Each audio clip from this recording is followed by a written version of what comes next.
날마다 살아나는 큐티 김양재 목사입니다.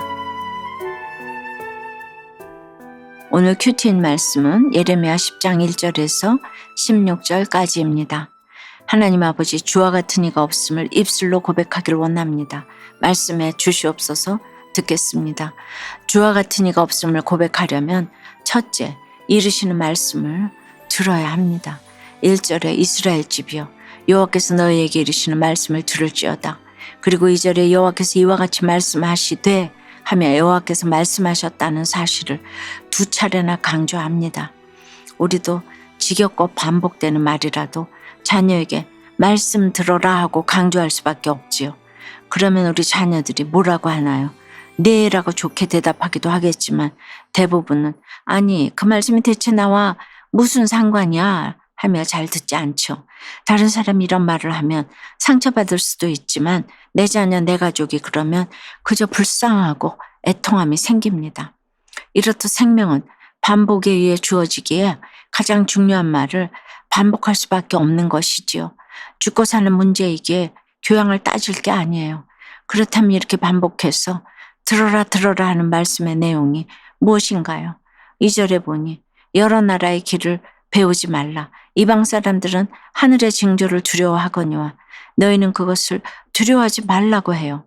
열방의 길을 배우지 말아야 할 예로 하늘의 징조를 두려워하여 하늘을 만드신 하나님보다 하늘 자체를 두려워하는 행위가 나옵니다. 그것이 얼마나 헛된 일인지 알라는 거예요. 어리석은 사람은 당장 눈앞의 현상만을 바라봅니다.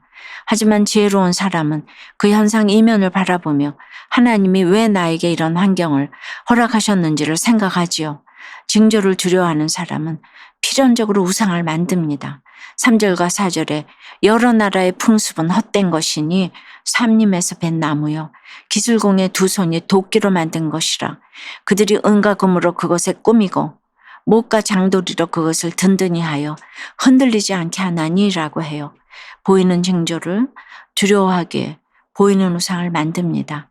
끊임없이 보이는 것을 신경 쓰며 나무를 베고 은검으로 꾸미고 못과 장도리로 든든히 하여 흔들리지 않게 하고자 애씁니다.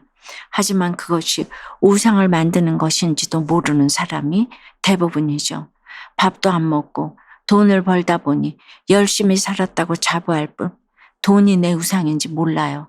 그리고 자녀를 사랑해서 열심히 공부시켰다고만 생각하지 자녀가 내 우상이라고는 깨닫지 못합니다. 못과 장돌이, 즉 내 힘과 노력이 들어간 모든 것에 애착이 생겨서 잘 깨닫지 못하는 것이에요. 이 모든 것은 징조를 두려워하는 것에서부터 시작됩니다. 그러하기에 우리는 매일 주시는 말씀을 듣고 또 들으며 나를 두렵게 하는 환경 너머에 있는 하나님의 마음을 알고자 해야 합니다. 이 모든 환경이 나를 망하게 하려는 것이 아니라 하나님이 나를 너무 사랑하셔서 구원을 위해 허락한 환경임을 깨달아야 해요. 여러분 어떠세요? 반복되는 말 가운데 내가 들어야 할 말은 무엇인가요? 지금 나를 두렵게 하는 징조는 무엇이고 그 두려움 때문에 내가 만든 우상은 무엇입니까?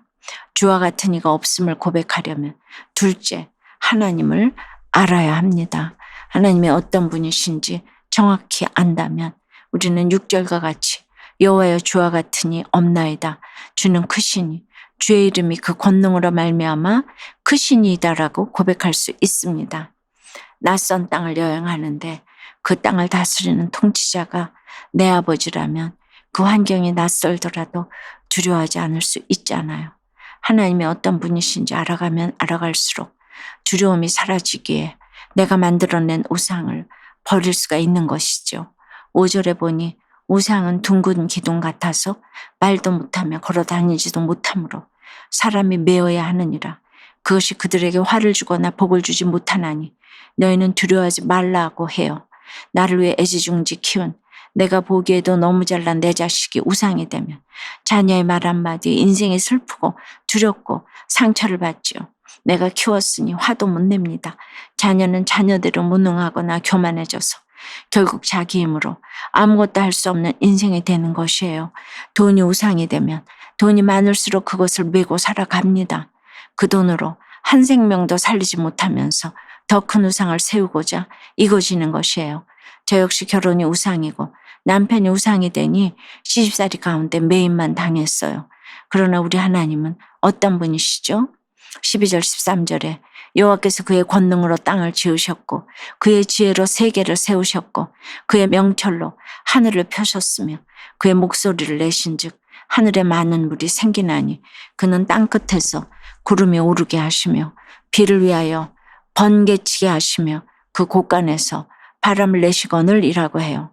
모든 권세 위에 뛰어나신 분이며 만왕의 왕이신 우리 하나님이 먼지 같은 나를 구원하기 위해 이 땅에 오셨음을 알 때 우리는 여호와의 주와 같으니 없나이다라고 고백할 수 있는 것입니다. 적용 질문입니다. 내가 아는 하나님은 어떤 하나님인가요? 내가 이고지며 메고 사는 것은 무엇인가요? 지금 내 환경보다 더 크신 하나님을 온전히 신뢰하시나요?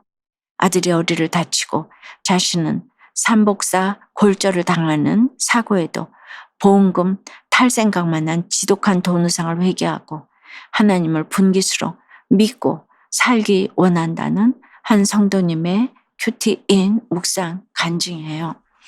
물질적으로 풍족하지 않은 가정에서 자란 저는 탐심이 많고 부모님이 부부싸움도 자주 하셔서 불안장애도 있어요. 그런 저에게 올해 초 사고가 연달아 일어났어요. 첫 번째 사고는 아들과 함께 요양원에 계신 어머니를 뵙고 돌아오는 길에 다른 차가 저희 차를 들이받은 거예요. 이 사고로 허리 디스크가 생긴 아들은 지금도 치료를 받고 있어요. 두 번째 사고는 제가 보도블록이 기울어진 곳에서 갑자기 균형을 잃고 인도의 경계석에 왼쪽 발목이 걸려 삼복사 골절을 당하게 된 것이에요. 그런데 저는 이런 일이 왜 일어났는지 묵상하기보다 보험금을 탈 생각만 했어요.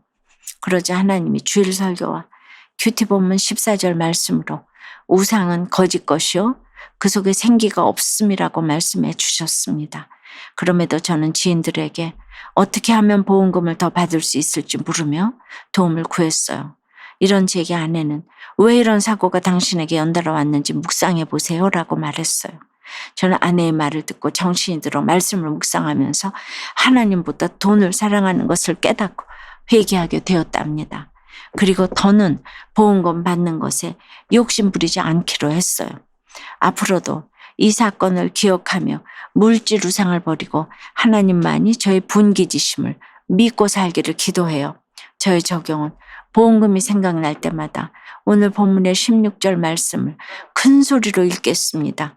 가족과 큐티한 내용을 나눌 때 제게 물질 우상이 있음을 고백하겠습니다. 입니다. 14절에 이 우상으로 말미암아 수치를 당한다고 합니다. 오늘 우리가 잘못한 일에 금세 수치를 당하는 것은 하나님이 나를 수준 높게 다루시는 사건이에요. 빨리 그 우상에서 돌이키라는 은혜의 징계입니다. 마지막 16절에 표현된 야곱의 분깃은 하나님을 의미하지요. 야곱같이 속이고 거짓말하고 망한 것 같은 인생도 하나님의 분깃이 되어 주십니다. 오늘도 이스마엘이 아닌 야곱의 하나님, 요셉이 아닌 유다의 하나님, 아내를 팔았던 아브라함의 하나님, 그분이 나의 하나님임을 고백하며 주께 엎드리는 하루를 보내시길 주님의 이름으로 축원합니다. 기도 드릴게요. 주님, 계속 반복되는 말씀을 들을 때면 이미 다 안다며 들으려 하지 않는 저희들의 모습이 있어요. 말씀하시고 또 말씀하시는 하나님의 애절한 탄식이 들리지 않기 때문이에요. 말씀이 들려 내 속의 우상을 분별을 해야 하는데 그 우상을 이고지며 메고 다니는 어리석음이 저희들에게 있습니다. 끊어내길 소망합니다. 그러기 위해 주님을 더욱 알기 원해요. 능력의 하나님, 약속의 하나님, 그리고 야곱의 분깃이신 구속사의 하나님 우리가 더욱 알고 깊이 깨달아 주와 같은 이가 없음을 고백하는 인생이 되도록 인도해 주시옵소서. 예수 그리스도 이름으로 기도드리옵나이다. 아멘. 지금까지 우리들 교회 김양재 목사님이었습니다. 큐티에 도움받기 원하시는 분들은 QTM 홈페이지 qtm.or.kr 또는 유튜브에서 QTM을 검색하시면 도움받을 수 있습니다. 자세한 문의사항은 지역번호 031-705-5360번으로 문의하시기 바랍니다.